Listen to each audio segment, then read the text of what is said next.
Hello, Mordimers here, and welcome to another game of Airthings Masters. This time I would like to show you the game between Wesley and Daniil Dubov. And just a reminder, 12 Grandmasters play in the round robin system, so everybody plays everybody once, only once, and then 8 of best of them gonna advance to the quarterfinals, to the knockout phase. And at the end of the video I'm gonna show you all the standings, so what happened and who got how many points. And the last day, the third day of this preliminary stage was just insane. From the first, the winners, there are 3 winners, they got the 6.5 points, and the last 2 players got 4.5 points, so only 2 points less than the winners out of 11. So this was just insane. So without further ado, let's see this exciting game. We have Wesley with the white pieces, e4, e5, knight f3, knight c6. We have bishop b5, so Ruy Lopez on the board. We have a6, bishop a4, knight f6, and now castle. We have b5, bishop b3, bishop c5, and now a4, challenging these pawns. So rook goes to b8, and now we have c3, preparing of course d4. We have d6, and now we have d4 as planned. Bishop b6, and now a takes on b5, a takes on b5, and knight a3, attacking this pawn on the b5. And just for your information, this pawn shouldn't be saved. Actually it's possible to play b4, but black gonna get the worst position, and this knight gonna jump to the c4, and all of the things gonna collapse. So you just don't play b4 in this position. We have the castle, we have knight b5, so white actually is winning the pawn. However, keep in mind that this bishop in the right moment can strike in the center, and this knight is undefended. So very important information. If you play Ruy Lopez, we have bishop g4, now pinning the knight. We have rook e1, now defending this pawn, and this pawn was not taken before because of this double attack on both of the knights. So that would be of course the blunder. So bishop f3, g takes on f3, and now knight h5, making a space for the queen. This is the idea of that move. We have king h1, and now queen f6, putting a lot of pressure on d4. So we have 4 attackers together with the bishop and with the knight and pawn and the queen, and it's only 3 defenders so far. So bishop e3 now defending, and this is still the theory, and it's well-known theory, a lot of games. E takes on d4, c takes on d4, and now bishop a5. So it looks like very dangerous for white, because bishop a5 attacking the rook, and as I said, this knight is under attack. However, this is still the theory, remember? So we have rook g1, and now rook b5, winning the piece temporarily, and now bishop a4 attacking the rook, and also the knight is behind. And this is very tricky. If you don't know the theory, you can fall into the trap if you try to defend the rook, which is pretty natural. Then of course we're gonna have bishop c6, rook c6, rook a5, winning back the piece. The problem is black are in the totally, bad position. This knight is under attack, but it cannot retreat. That is the problem. You have to defend it, but it's also not that easy to defend, as these rooks and this bishop controls mostly of the squares around. So that is the huge problem. Queen h4 is the only way to defend the pawn, and then rook g4, the queen is under attack, queen h3, now bishop g5, trying to win the queen. Black can save the piece, however after f6, rook h4, a queen can escape to c8, and then play bishop h6. So pretty complicated stuff, but white have much better position. At the end, black gonna have this ugly pawn structure in front of the king, so completely lost position. So this is why rook b6 shouldn't be played. Just remember, if you play Ruy Lopez as black, that's not the way to play. The correct move is rook b2, and this is what Daniil Dubov of course played. Now bishop c6, getting back the material, and bishop b6 e6. So this bishop get a very nice position, focusing on d4, and also this bishop cannot actually be attacked easily. So very nice spot for the bishop. Also is defending c7.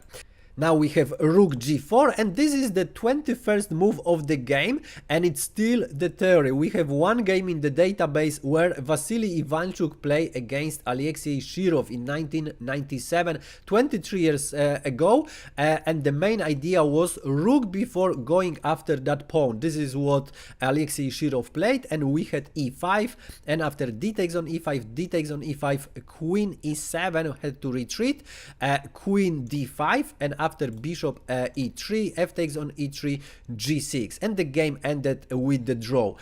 However, we have g6 by Daniil Dubov immediately, and now Wesley so tries to exploit that. So if the pawn is moved, then of course a very natural access point is f5 and h5. h5 is not possible to be played anymore because the knight is a really great defender here. It cannot be attacked easily there. So f4. We have rook b4, so the idea of course is on the board now attacking this pawn the third time, but Wesley so said your rook is too active here, so rook a4, let's exchange. We have rook a4, queen a4, and now knight g7, taking under control f5. We have bishop d5, very sneaky move, bringing the bishop to this diagonal and pinning this pawn. So this pawn actually is not defender of g6 anymore. So there is only one defender, and black have to be very careful. Dubov moved the king to h8, so moving away from that pin. Now this pawn structure is pretty much solid again. We have h3, and now queen e7.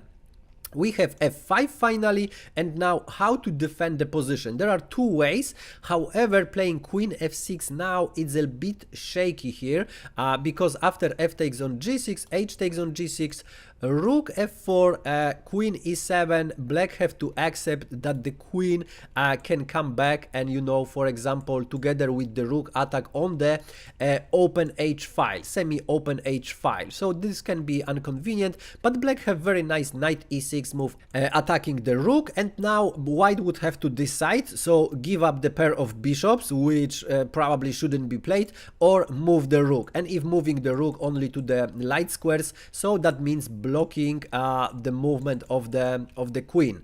So you know, this is still playable for both of the sides, so one of the ways. However, Daniil Dubov decided that he want to win the pawn here. So we have g takes on f5, e takes on f5, knight f5, and now bishop g5 attacking the queen. And it's very tricky now, because if black are not careful here and play something like queen e8, we're gonna have very beautiful checkmate, and you should know that pattern. I hope you know.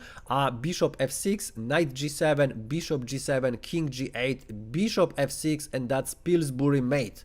So very important just to not get, you know, into Pillsbury mate. This is why we have f6 blocking the bishop, and now instead of moving the bishop, we have rook e4 first attacking the queen. And this is the critical moment of the game, and black have to be extremely precise in the defense. So there are two ways of defending. One is a bit shaky because you exchange the rook and the bishop for the queen. So if you play f takes on g5, you're gonna lose the queen, and then continue from here. Of course, the bishop is attacking d4. The knight can come also and take this pawn. This pawn cannot be defended because we have the light square bishop. So this is the one way of playing.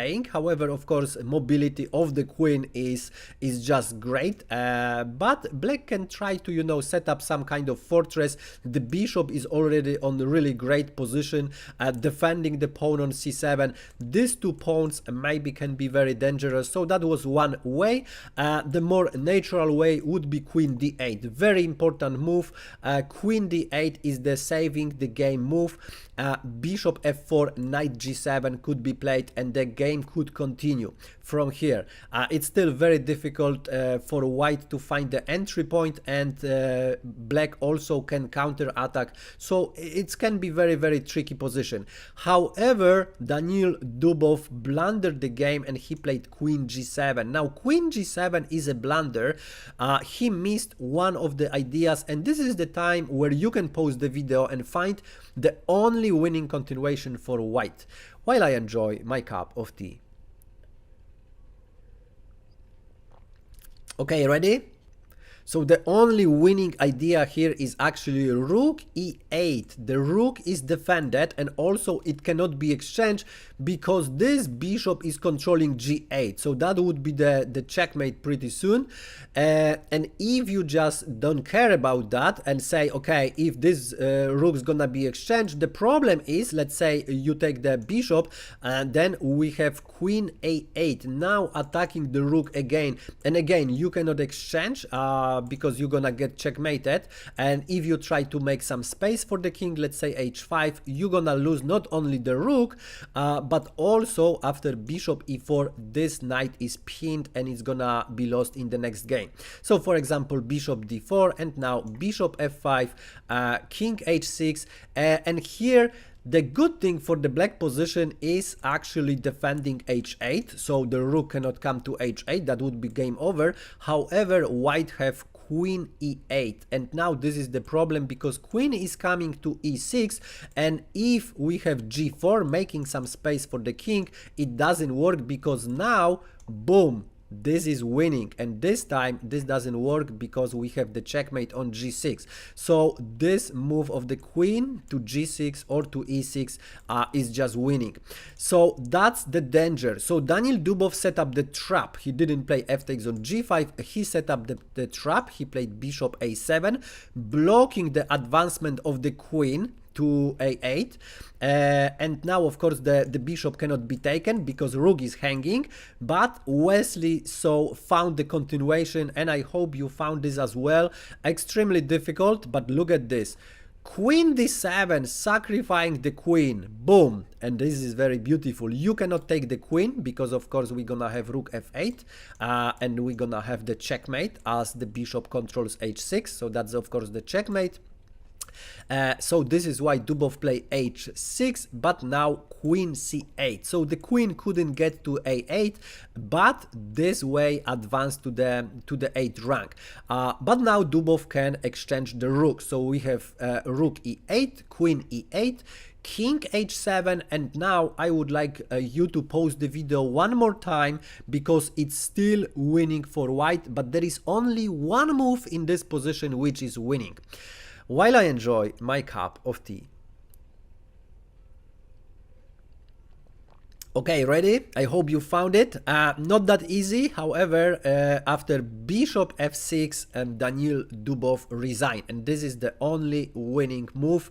Of course, the bishop cannot be taken because we're gonna have the checkmate. And also if the queen moves somewhere else, we're gonna have the checkmate on h8, and any other moves, of course, losing the queen. If the queen is staying there, then the queen is lost and it's also game over. So this is why after bishop f6, Daniil Dubov resigned. What a game! But the game was insane, but also the round was insane. Look at this standings after preliminary stage. Magnus Carlsen, Wesley So, and Hikaru Nakamura 6.5 points out of 11. So there was a lot of decisive games here.